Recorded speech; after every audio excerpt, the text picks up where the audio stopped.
We are often told not to judge a book by its cover or not to rush to judgment when we meet someone.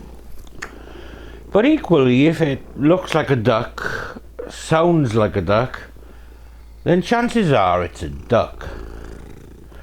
Today we look at an imposing man who admittedly could look like an innocuous grandad, but more often than not appeared as a decidedly ungentle giant of a character. Standing at just 5'9", the same height as me, and indeed maybe very slightly less than me. Nonetheless, his character and the way he carried himself made him seem even bigger. And his ominous manner, as well as fluctuating mental health, made him dangerous.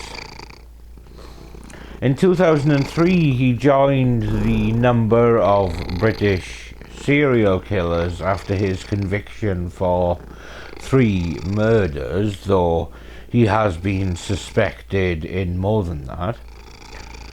In 2010, he joined a more exclusive club when a High Court judge decided he was too dangerous to ever be released and imposed a whole life tariff on him.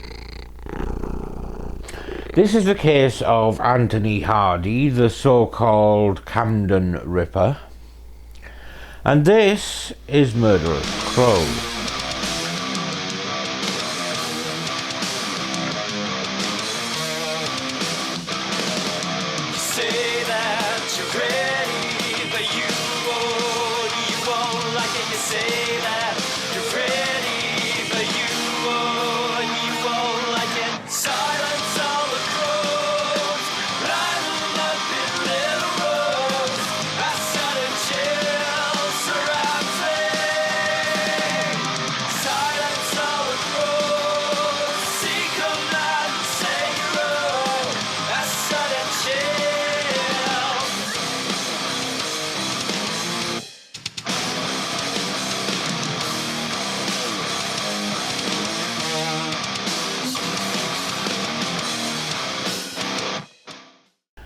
Anthony Hardy was born in Burton-on-Trent in the English county of Staffordshire in 1951, and his early life was unremarkable. He was academically pretty gifted, and he sailed through his school life and went on to study engineering at Imperial College, London. He then went on to become a manager for a large company. And in 1972, he married a woman called Judith, and the couple had 4 children together, and they seemed a perfectly normal family.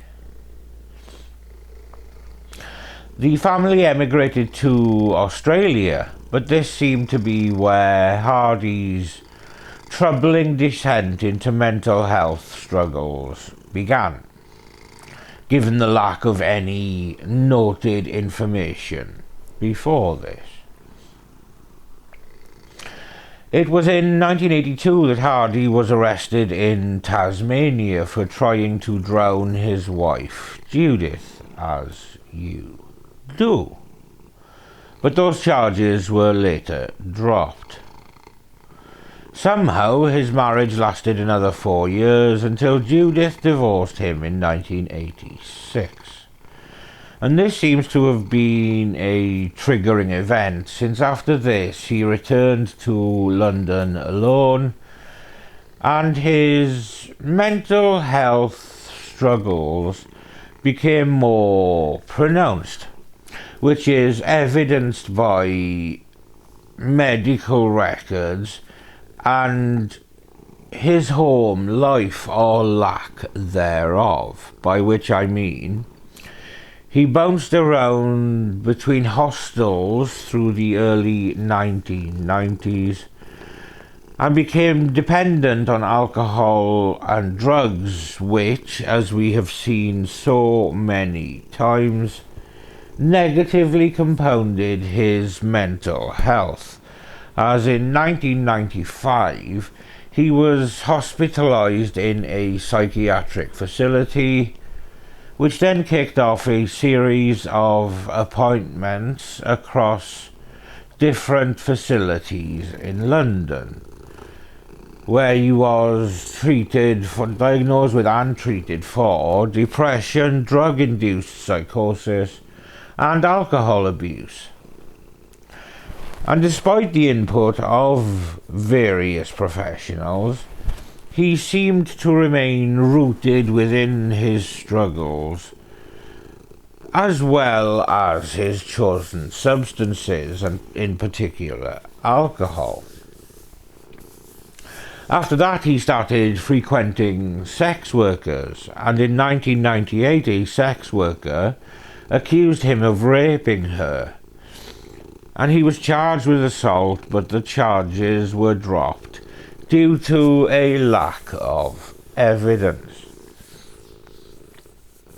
After this time, he becomes a documented alcoholic and diabetic, so his struggles were impacting his physical health as well as his mental health. But please don't think I'm taking a sympathetic approach to this man. I'm absolutely not. I'm just telling the story of how he came to be where he was, and indeed how he was, as the 1990s gave way to the year 2000. And it was around this time that Hardy moved to a flat in Camden, and specifically on Royal College Street. It would be in 2002 that his darkness really started to come to light, with a grisly discovery in his flat.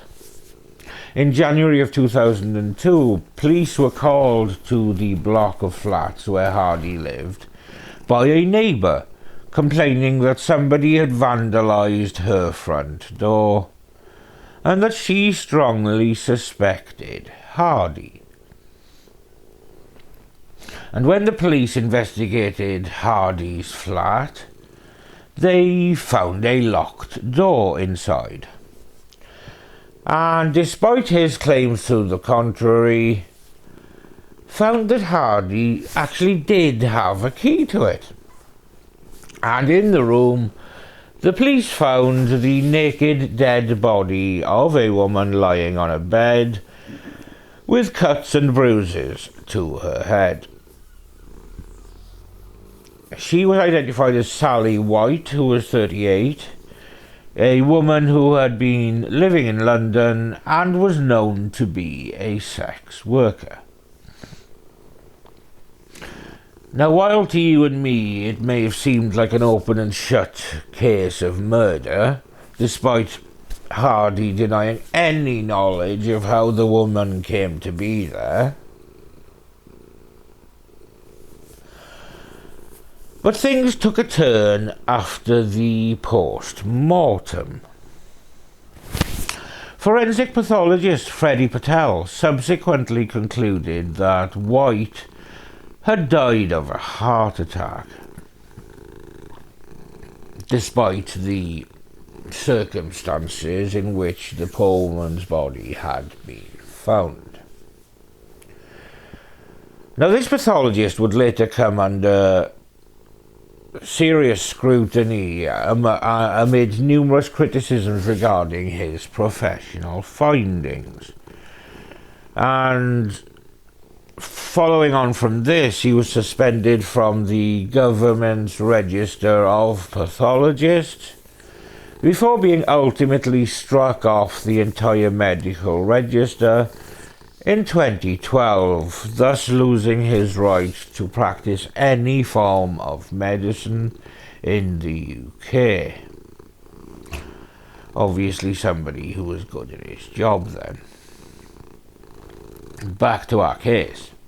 Hardy pleaded guilty to the charge of criminal damage for his neighbour's door, but claimed he had no knowledge of how White came to be in his flat due to his drinking problem, because you always forget killing people when you've had a drop or two. Whilst in custody, Hardy was transferred to a psychiatric hospital under Section 37 of the Mental Health Act 1983, and he remained hospitalised until November of 2002, when he was considered safe to be released into the community. Within just over a month of his release from the hospital, things took an even more sinister turn, not that they weren't already sinister enough, after a chance discovery by a homeless man.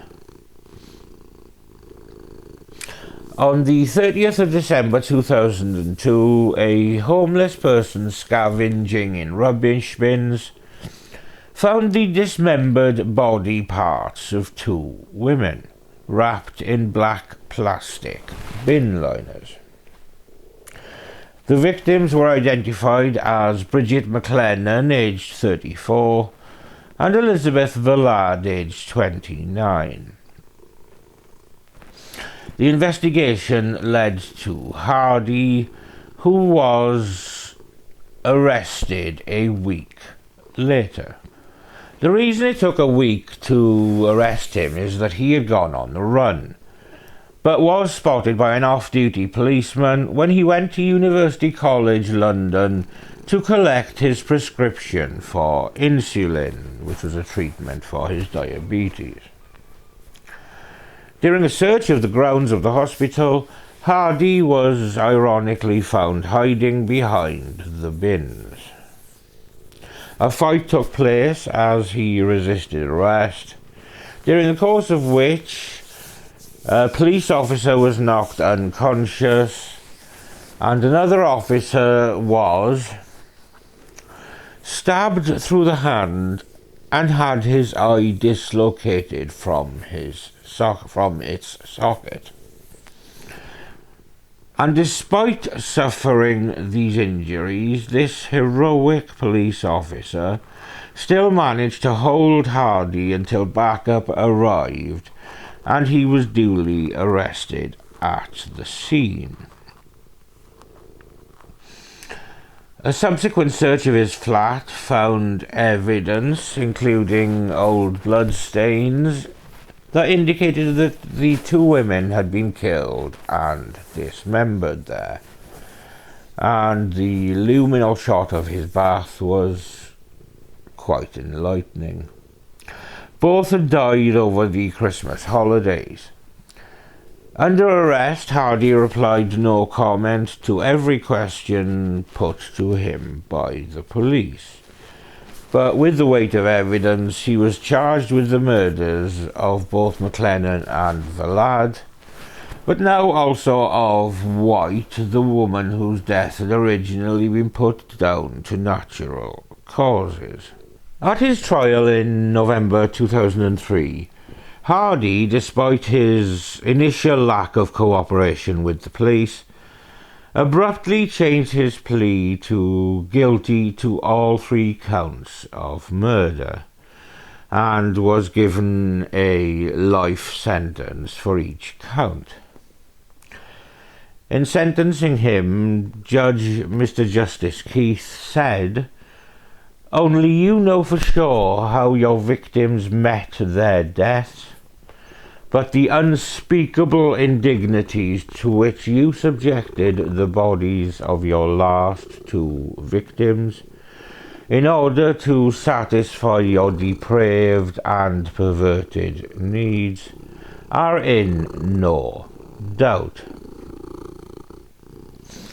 Prosecutor Richard Howell proposed a motive during the court proceedings, with him saying, A motive for the murders, we suggest, is that he decided to kill these women in order to photograph them in various positions which he would arrange when they were dead.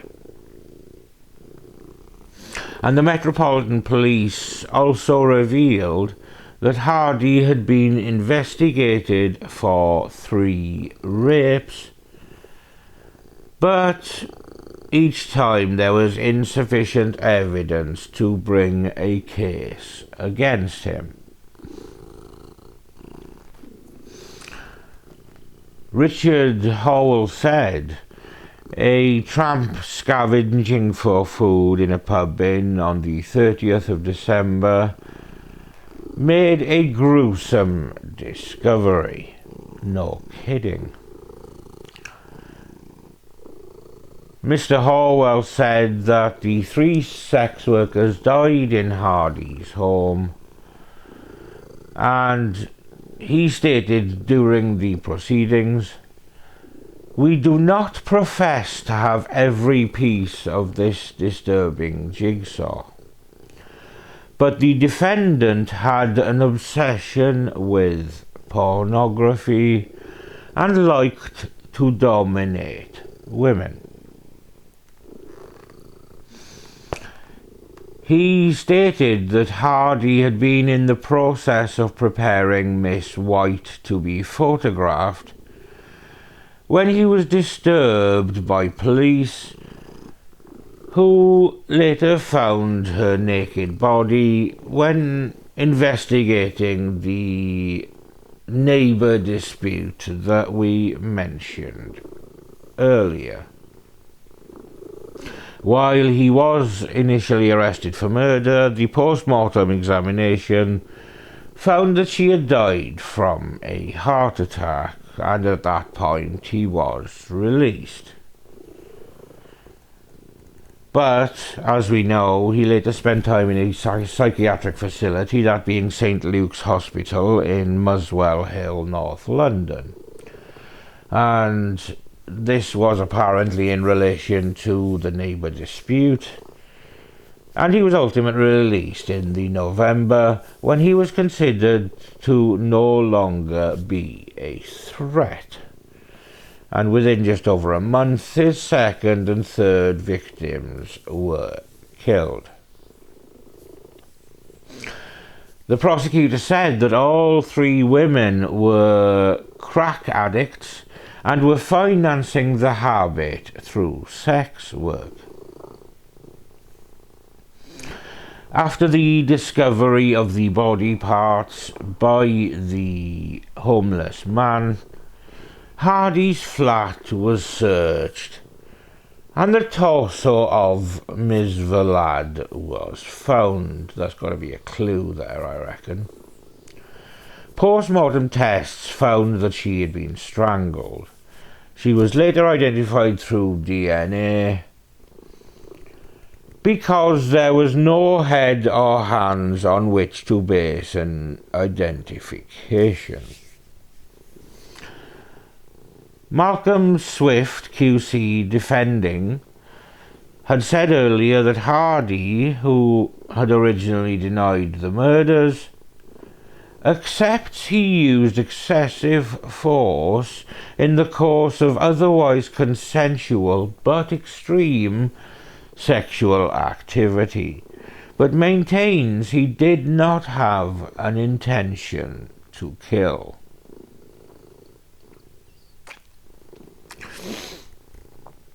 Detective Chief Inspector Ken Bell spoke outside court saying, "Hardy is manipulative and evil.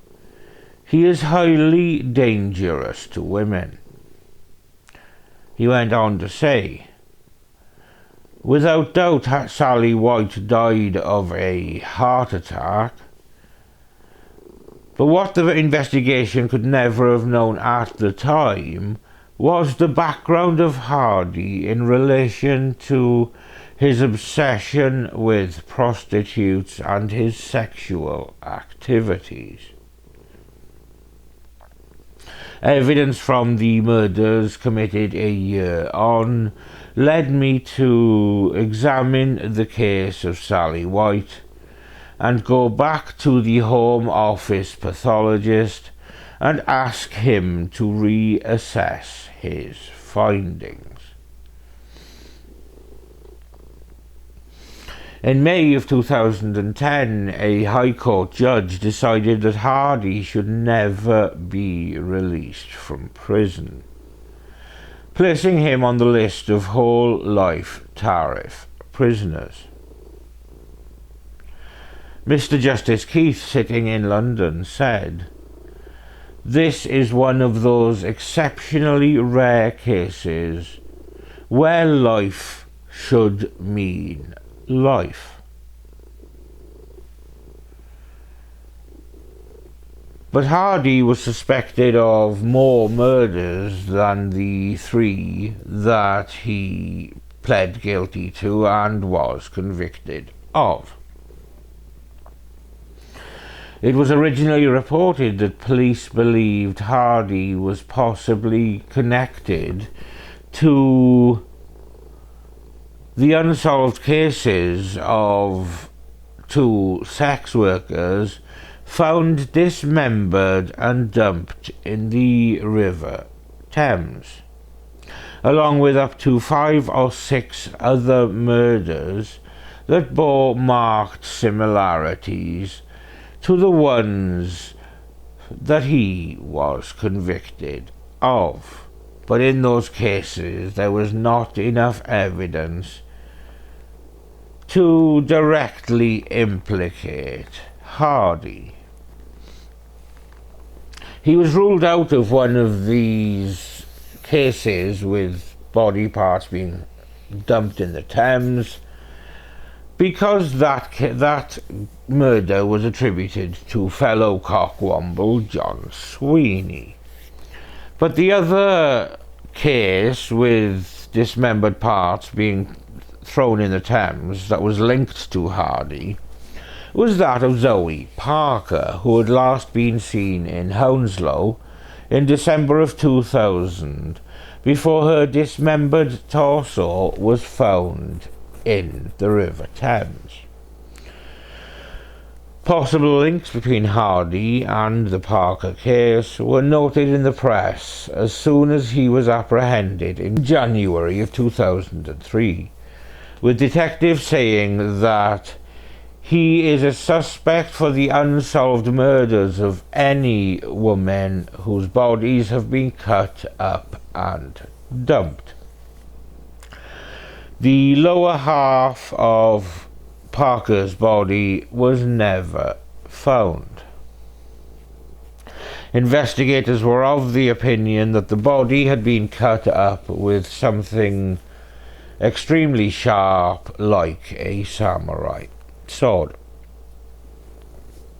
Zoe Parker travelled around West London seeking clients, moving between Isleworth, Feltham, Hounslow, and sometimes even the West End.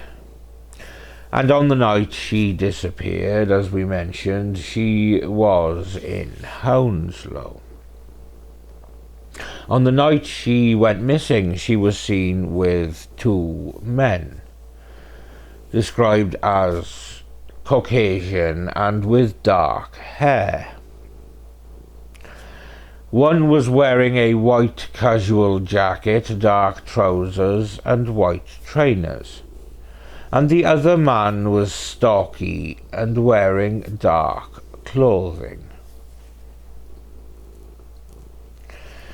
2 of the other murders linked to Hardy occurred in Nottinghamshire, near to where Hardy grew up in Burton-on-Trent. In 2013, criminologist David Wilson released a documentary in which he examined claims that Hardy could be linked to the murders of London sex workers Sharon Hoare in Fulham in 1991 and Christine McGovern in Walthamstow in 1995. And in 2021, police investigated if the also sympathetically named Fred the Head, an unidentified decedent found in Burton in 1971, may have been a victim of Hardy, with this theory originating in a Facebook group that was dedicated to trying to identify the body. So there have been any number of cases where he has been linked to those murders. In 2004, an inquiry into Hardy's psychiatric treatment was established, and in the lead up to his release from psychiatric hospitalization, the report noted that on the 4th of November, the manager's hearing took place, at which he was discharged from the Section 37 hold. The manager's written reasons for this decision were: Tony Hardy's accommodation situation causes concern. Under the Mental Health Act, we concede there is a mental illness, but there is nothing at present to convince us that detention in hospital continues to be necessary. He has a natural human right to be treated in surroundings which will encourage and support his own efforts. They also made the following recommendation. The managers are extremely anxious about the delay in resolution of the housing for Tony. The social work representative has been urged to investigate and consolidate the accommodation for him as soon as possible. The decision form also summarizes Mr. Hardy's reason for seeking discharge, with this report quoted as saying about Hardy: accepts his mental illness but regards himself able to live at home. On 14th of November, confirmation had been received that there was no legal impediment to prevent him returning to his flat. The local authority were trying to reclaim possession, but he was still legally entitled to stay there, and in fact he had been staying there while on leave from hospital. The report states that a doctor, known only as Dr. E in the report, Dr. E said that Mr. Hardy was mentally stable and able to function independently, but based on past history he had concerns about the risk to others. He referred to previous threats to neighbours. The housing department representatives said that the possession proceedings regarding the flat would continue. Medical information was shared with the housing team concerning diagnosis and issues of risk. It is recorded that at the meeting, Anthony Hardy accepted that there would be an injunction ordering him not to harass his neighbours in future, or that he would give an undertaking to that effect. He said he would have no objection to supported housing if a possession order for his flat was made. He also told the meeting that he felt dramatically better than before. He confirmed that he would continue to attend the Alcohol Recovery Project and the Mind Dual Diagnosis Group. He said that he was happy with his medication and that he was able to deal with stressful situations. Looks like people have different ways of dealing with stress, I guess. He gave assurances that he would continue with his medication. His last contact with mental health professionals was on the 30th of December 2002, and he was arrested on the 3rd of January 2003. So ultimately he was released from the psychiatric facility, and within only about 6 weeks he had killed 2 sex workers. It's difficult to tell if there were any signs, but given that he had extended contact with mental health professionals after his release, where he would attend to receive medication and the like, it would seem that Hardy was working very hard to keep his darkness below the surface.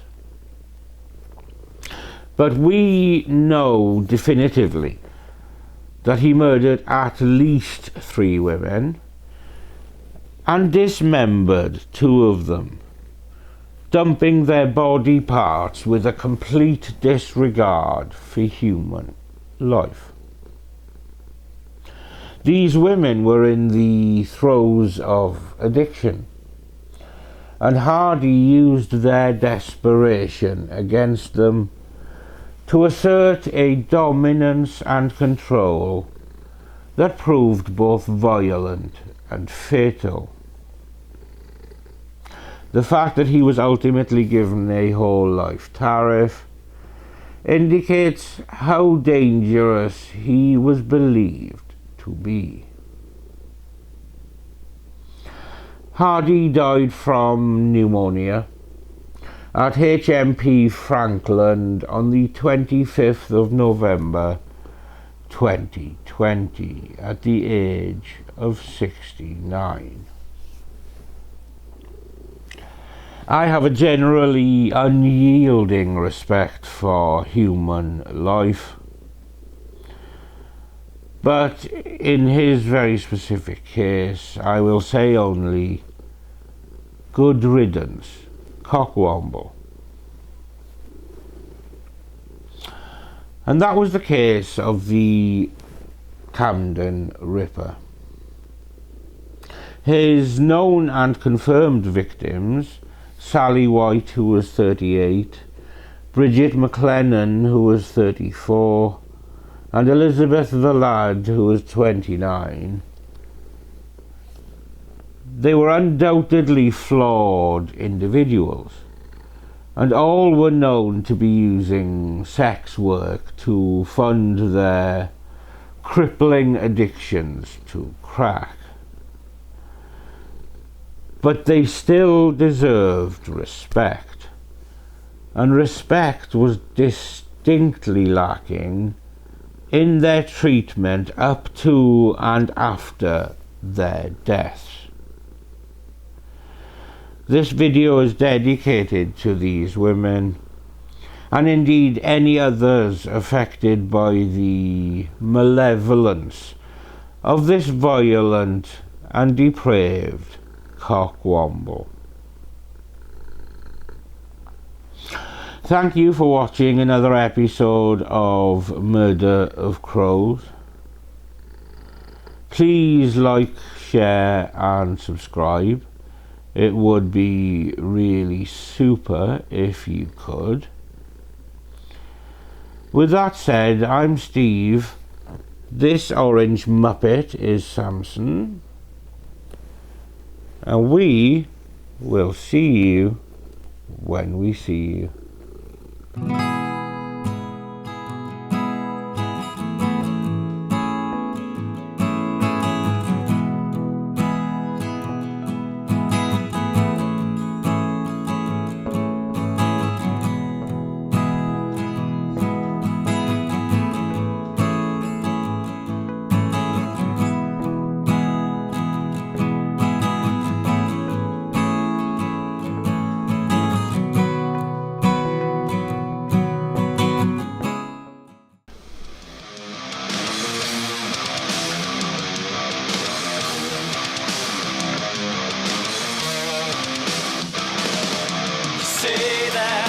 TREP.